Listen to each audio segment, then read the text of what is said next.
Destroyed, butchered, killed, devastated, ripped apart. ইংলিশে আর কোনো ভাষা আমার এখন মাথায় আসছে না, শুধু বাংলায় একটা কথাই মাথায় আসছে। গতকাল রাতে আমরা জাস্ট ধ্বংস করেছি সানরাইজার্স হায়দ্রাবাদকে।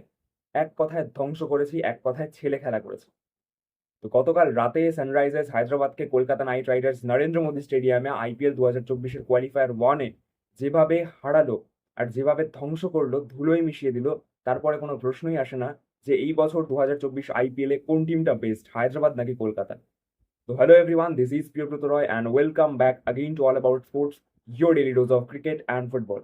তো বুঝতেই পেরেছো আজকের এই ভিডিওতে আমরা কি নিয়ে কথা বলতে চলেছি। আজকের ভিডিওতে আমরা কথা বলবো গতকাল রাতে অর্থাৎ আইপিএল 2024 কোয়ালিফায়ার ওয়ানে হায়দ্রাবাদ এবং কলকাতা ম্যাচে রিভিউ করব। কলকাতা ম্যাচে হায়দ্রাবাদ ম্যাচে কে কে ভালো খেলেছে, ম্যাচ কিরকম হয়েছে না হয়েছে, আর কি বলবো আর মানে যেই টিমটা ফার্স্টে ব্যাট করতে নেমে 159 রানে অল আউট হয়ে যাচ্ছে, যেই টিমটা কিনা লিটারেলি গ্রুপ স্টেজে বা লিগ স্টেজে প্রত্যেকটা ম্যাচে 200-250 তাদের কাছে কোনো ব্যাপারই না, তারা নেমে প্রত্যেকটা টিমকে ইচ্ছা মতো হারাচ্ছে, ইচ্ছা মতো ছেলে খেলা করছে, সেই টিমকে আমরা 159 রানে অল আউট করে দিচ্ছি আর ব্যাট করতে নেমে 13 ওভার 4 বলে ম্যাচ ফিনিশ করে দিচ্ছি।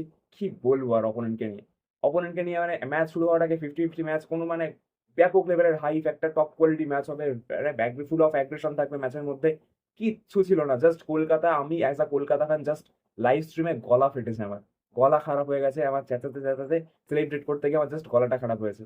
মানে একটা মিনিট বা একটা স্পেল অফ টাইমে এখন একবার মনে হয়নি গতকাল আমার যে এখানে হায়দ্রাবাদ ডমিনেট করছে, এখানে হায়দ্রাবাদ কামব্যাক করতে শুরু করেছে। জাস্ট রাহুল ত্রিপাঠীর 55 রান ইনিংসটা আর ব্যাট কামিন্সের 30 রানের ইনিংসটা, এটা ছাড়া আমার মনেই হয়নি। হেনরি ক্লাসেন সেটেল হতে দেয়নি। হেনরি ক্লাসেন যেই ব্যাট করতে এসছে, বরুণ চক্রবর্তীকে আমরা 10 নম্বর 11 নম্বর ওভার বল করতে নিয়ে আসলাম, প্রথম বল নো বল করলো, লাস্ট বলে উইকেট তুলে নিয়ে চলে গেল। मिचेल स्टार्क यार, Mitchell Starc, yes 24.75 crore, yes 24.75 crore. জানি অস্ট্রেলিয়ান অনেকে বলবে এখন, অস্ট্রেলিয়ান ফ্যান্স মানে অস্ট্রেলিয়ান প্লেয়ার ডেফিনেটলি এখন আইপিএল এর শেষের দিকে এসছে, ফর্মে ফিরে এসছে।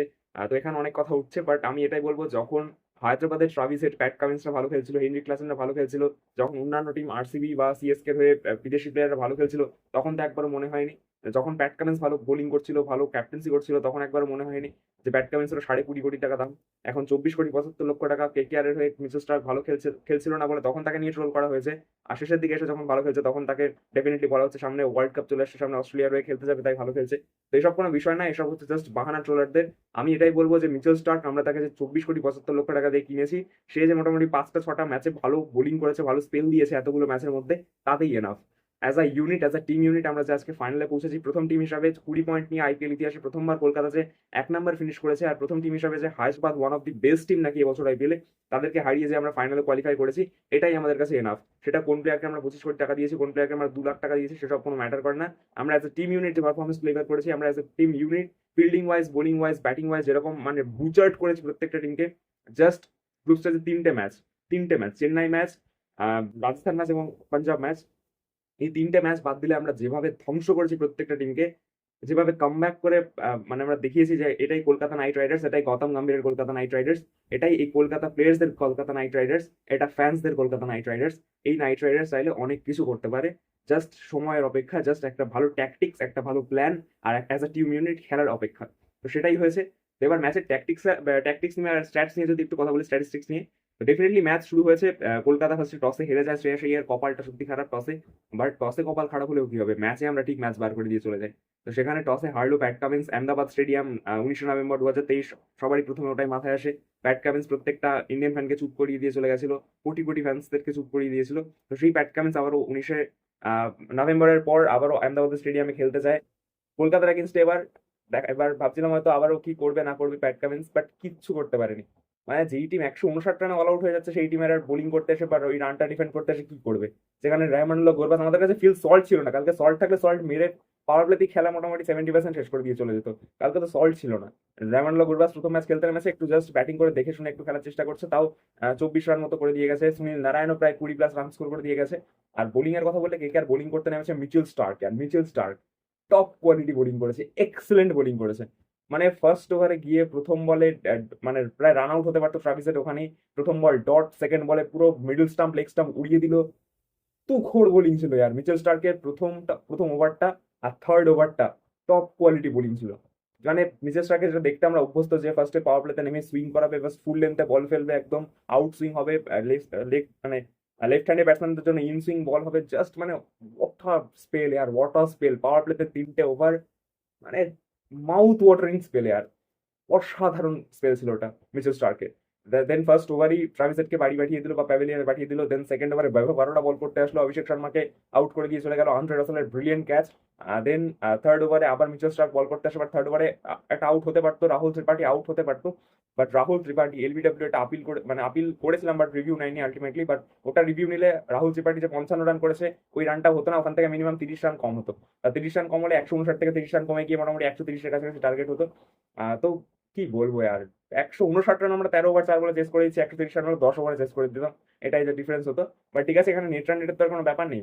তারপরে দেন নিচের স্ট্রাইকটা থার্ড ওভার বল করতে আসলো, এসে নীতিশ কুমার রেড্ডিকে সেকেন্ড বলে ক্যাচ আউট করিয়ে দিল, একদম চেস্ট হাইটে বল করলো, বাউন্সার, আনথিঙ্কেবল বাউন্সার চলে আসলো। দেন ভালো ক্যাচ রায়মান্ডলো গুরবাজ, কালকে গুরবাজ মানে 3টে 4টে ক্যাচ ধরেছে অ্যাজ আ কিপার, প্লাস একটা রান আউট করেছে, সেটা রাহুল ত্রিপাঠীর রান আউটটা, যেটা কিন্তু ম্যাচের turning point, because Rahul Tripathi ওখানে বা ওই সময় টিকে গেলে কিন্তু রাহুল ত্রিপাঠী আর সামাদ মিলে বেশ আরো রানটাকে বেশি করতে পারতো, আরো 30-40 রান এক্সট্রা করতেই পারতো, 190-200 কাছে রানটাকে নিয়ে যেতে পারতো, তখন ম্যাচটা কম্পিটিটিভ হয়ে যেত যদি 200 কাছে রানটা পৌঁছাতো। বাট আলটিমেটলি কিছুই হয়নি, আলটিমেটলি মানে জাস্ট একটা সময়ের জন্য সেটেল হতে দেয়নি। মাঝখানে ওই রাহুল ত্রিপাঠী হেনরি ক্লাসেনের একটা ছোট্ট পার্টনারশিপ হয়েছে, দেন হেনরি ক্লাসেনকে আমরা আউট করে দিলাম, বরুণ চক্রবর্তী সে আউট করে দিল।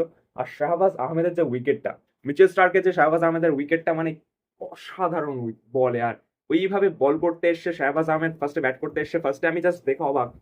শাহবাজ আহমেদ ফার্স্টে ফ্রন্ট ফুটটা ক্লিয়ার করছে, স্টান্স নিয়েছে, ও মা এসে দেখে inside edge bowled, middle stump উড়ে গেছে। মানে স্টার্কের কালকে মানে অনেকদিন পর স্টার্ককে দেখে মনে হয়েছে যে এই স্টার্ককেই তো আমরা দেখতে চাই, এই স্টার্ককেই তো আমরা মানে 2019-এর ওয়ার্ল্ড কাপ যখন প্রাইম ফর্ম ছিল স্টার্কের, বা 2023-এই বেশ কিছু ম্যাচে, ফাইনাল ম্যাচে এইভাবে শ্রেয়াস আইয়ার বা রোহিত শর্মাকে, রোহিত শর্মা না মানে কোহলিকে আউট করে দেওয়া, মানে অবশ্য ব্যাট কামিন্স আউট করেছিল, বাট দুটো না 3টে উইকেট নিয়েছিল মিচেল স্টার্ক। শ্রেয়াস আইয়ারকে আউট করেছিল, কে এল রাহুলকে আউট করেছিল আই থিঙ্ক। তো এই হচ্ছে মানে এই হচ্ছে স্টার্ক।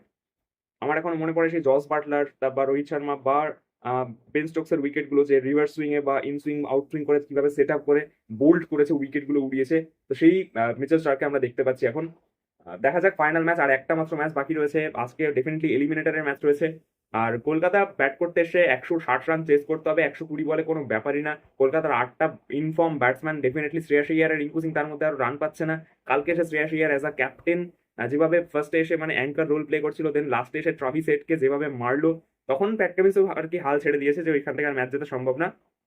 ট্রাভিস হেডকে বল দিয়ে দিলাম, ট্রাভিস হেড আসলো লাস্ট ওভার 14 নম্বর ওভার বল করতে আসলো, 4টে বলে ফার্স্ট বল ডিপ স্কোয়ার লেগের উপর দিয়ে 6, সেকেন্ড বল ওভার মিড উইকেট 1 বাউন্স 4, আর থার্ড বল আবার ডিপ স্কোয়ার লেগের উপর দিয়ে 6, আর ফোর্থ বল না, থার্ড বল আবার লং ওয়ানের উপর দিয়ে একটা 6 মারে, আর ফোর্থ বলটা আবার ডিপ স্কোয়ার লেগের উপর দিয়ে 6। তো এই 4টে বলে 4টে বাউন্ডারি, একদম পুরো হাফ সেঞ্চুরি শ্রেয়াস আইয়ার, ভেঙ্কটেশ আইয়ার পুরো টাচে চলে এসেছে, ইনফর্ম ভেঙ্কটেশ আইয়ার।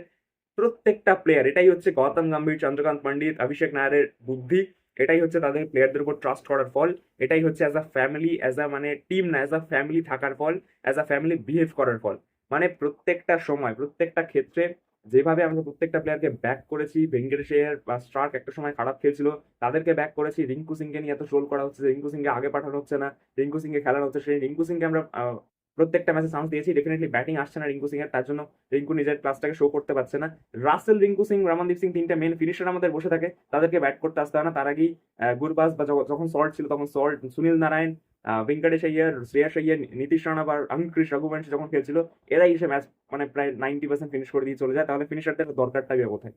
তো বোলিং ওয়াইজ বৈভব বারোটা উইকেট পেয়েছে, একটা উইকেট পেয়েছে, 2 ওভার বোলিং করে অভিষেক শর্মার উইকেটটা পেয়েছে, বরুণ চক্রবর্তী 2টো উইকেট পেয়েছে, সুনীল নারায়ণ 4 ওভার 40 রান খেয়েছে, বাট একটা উইকেট নিয়ে চলে গেছে। আই থিঙ্ক সানবীর সিং এর উইকেটটা যেটা বোল্ড করেছিল, অ্যাজ এ ইম্প্যাক্ট সাব এসেছিল সানবীর সিং, আর ভাবছিল হয়তো অ্যাজ অলরাউন্ডার ভালো রান স্কোর করে দেবে, বাট ফার্স্ট বলে সুনীল নারায়ণের ক্লাস, এটাই সুনীল নারায়ণের ক্লাস। ফার্স্ট বল এসছে, ফার্স্ট বলে বোল্ড করে দিয়ে চলে গেছে একটা ইম্প্যাক্ট প্লেয়ারকে। তো এটাই হচ্ছে ক্লাস, এটাই অ্যাজ এ টিম ইউনিট একে অপরকে কমপ্লিমেন্ট করা, কে একজন বেশি রান দিয়ে দিলে, সুনীল একটু বেশি রান খেয়ে গেছে কালকে 4 ওভারে 40 রান, সেখানে বরুণ এসে ইকোনমিক্যাল বোলিং করে দিয়ে গেছে, 2টো উইকেট তুলে দিয়েছে, সাথে বরুণ চক্রবর্তী। আন্দ্রে রাসেল প্রথম ওভার খারাপ বোলিং করেছিল, 12 রান 13 রান দিয়ে দিয়েছিল, বাট সেকেন্ড ওভারে এসে মাত্র 3 রান দিয়ে কামিন্সের উইকেটটা নিয়ে চলে গেল। 20 নম্বর ওভারে স্টার্ক এসে 4টে ওভার বোলিং করেছে, 34 রান দিয়ে 3টে উইকেট নিয়ে বেরিয়ে গেছে। আরোরা ভালো বোলিং করেছে, হর্ষিত রানা তো 4টে ওভার টপ নচ বোলিং করেছে। আর হর্ষিত রানা সব থেকে ক্রুশাল ওভারগুলো বল করতে আসে, যখন হেনরি ক্লাসেন, রাহুল ত্রিপাঠী ছিল তখন বল করতে এসছে, আব্দুল সামাদের সামনে বল করতে এসছে। দেন পাওয়ার প্লে শেষ হওয়ার পরে 7 নম্বর 8 নম্বর ওভারে 6 নম্বর ওভারে রাদার বল করতে এসেছিল হর্ষিত রানা। তো হর্ষিত রানা কিন্তু মানে বেশ ক্রুশাল ওভারগুলো বোলিং করতে আসছে, রান চাপাচ্ছে, প্লাস উইকেট তুলে, কালকে একটা উইকেট তুলে নিয়ে গেছে হর্ষিত রানা। তো ওভারঅল মানে অ্যাজ আ ইউনিট কি বলবো, কেকেআরকে নিয়ে যত প্রশংসা করবো ততই কম। মানে যেভাবে সারা গ্রুপ স্টেজের ম্যাচগুলো খেললো, 14 ম্যাচে 20 পয়েন্ট নিয়ে 1 নম্বর টিম হিসেবে কোয়ালিফাই করলো, এখন 1 নম্বর টিম হিসেবে কোনো ডিবেটই নেই, আর কোনো ডিবেট নেই। যেভাবে আমরা হায়দ্রাবাদকে হারালাম, কোনো ডিবেটই হয় না। মানে জাস্ট একতরফা হারিয়েছে, জাস্ট একতরফা। একটা সময় মনে হয়নি যে কলকাতা একটু ব্যাক ফুটে চলে গেছে, হায়দ্রাবাদ একটু ফ্রন্ট ফুটে চলে গেছে। মানে পুরো প্রথম বল থেকে শুরু করে একদম 13 ওভার 4 বল কলকাতা ম্যাচ ফিনিশ করছে, ততক্ষণ পর্যন্ত পুরো রুথলেসলি ডমিনেট করেছে। তো ইয়ার ওয়েল প্লেড, আর কলকাতা ওয়েল প্লেড। আশা করছি এত দূর যখন পৌঁছে গেছে, আর একটা মাত্র ম্যাচ, ফাইনাল ম্যাচ 26 তারিখে চিপকে এনে চিদম্বরম স্টেডিয়ামে চেন্নাইতে, একটা মাত্র ম্যাচ, দেখা যাক কোন টিম ওঠে। হায়দ্রাবাদ আবার উঠে যায় কিনা, নাকি বেঙ্গালুরু বা রাজস্থানের মধ্যে এলিমিনেটর জিতে বা কোয়ালিফায়ার 2 জিতে কেউ যায়, সেটার উপর ডিপেন্ড করতে হবে। তো দেখা যাক আজকে এলিমিনেটর। অবশ্যই লাইভ ওয়াচালঙ্গে জয়েন করতে ভুলো না, যারা কালকে জয়েন করেছিল অসংখ্য ধন্যবাদ। আজকেও জয়েন করতে ভুলো না এলিমিনেটরের match, Royal Rumble, Rajasthan Royals versus Royal Challengers Bengaluru.